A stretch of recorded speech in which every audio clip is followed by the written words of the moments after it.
आपका अपना channel Shri prime news, भरोसा सच का।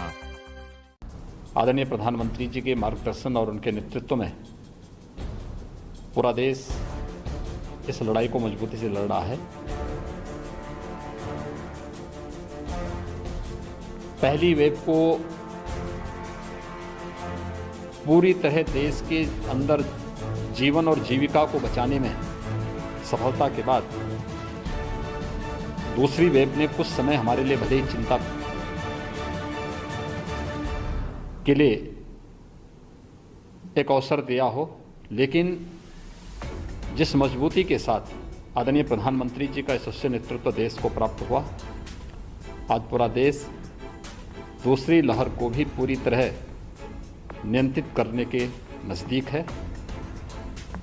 आज आदरणीय प्रधानमंत्री जी की जो महत्वपूर्ण घोषणाएं हैं, जिसमें राज्य सरकारों के द्वारा जो वैक्सीन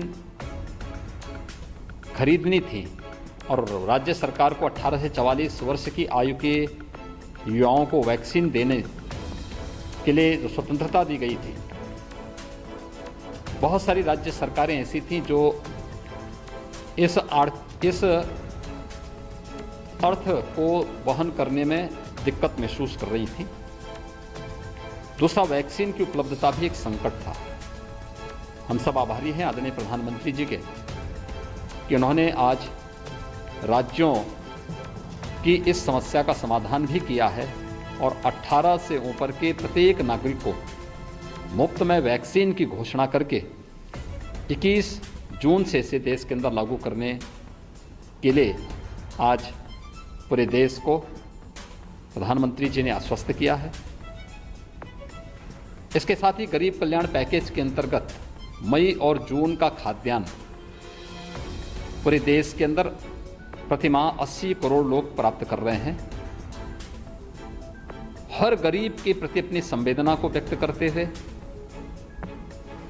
संकट के समय किसी भी गरीब को भूखों न सोना पड़े और इस महामारी के खिलाफ देश की इस लड़ाई को हम मजबूती के साथ आगे बढ़ा सकें, इस दृष्टि से गरीब कल्याण पैकेज के अंतर्गत प्रतिमाह 80 करोड़ लोगों को देश के अंदर खाद्यान्न उपलब्ध कराने की घोषणा दीपावली तक करने के लिए भी मैं आदरणीय प्रधानमंत्री जी का आभार व्यक्त करता हूं। आदरणीय प्रधानमंत्री जी ने कोरोना के खिलाफ इस लड़ाई में कोविड प्रोटोकॉल का जो आह्वान किया है, मेरी पूरे प्रदेशवासियों से अपील है कि हम सब उस कोविड प्रोटोकॉल का पालन करें, जिसमें 2 गज की दूरी, मास्क है जरूरी का पालन अनिवार्य रूप से है ही, लेकिन हम कोविड टेस्ट से न भागें। दूसरा, वैक्सीन में नंबर आने पर, हमारी पारी आने पर हम वैक्सीन अवश्य लेंगे। किसी भी प्रकार की भ्रामक और अफवाह में पड़ने की बजाय हम वैक्सीन लेकर के सुरक्षा कवच जरूर लें। मैं एक बार फिर से आदरणीय प्रधानमंत्री जी के देश के प्रति उत्कृष्ट नेतृत्व और संवेदनशीलता के लिए हृदय से आभार व्यक्त करता हूं। आपका अपना चैनल श्री प्राइम न्यूज, भरोसा सच का।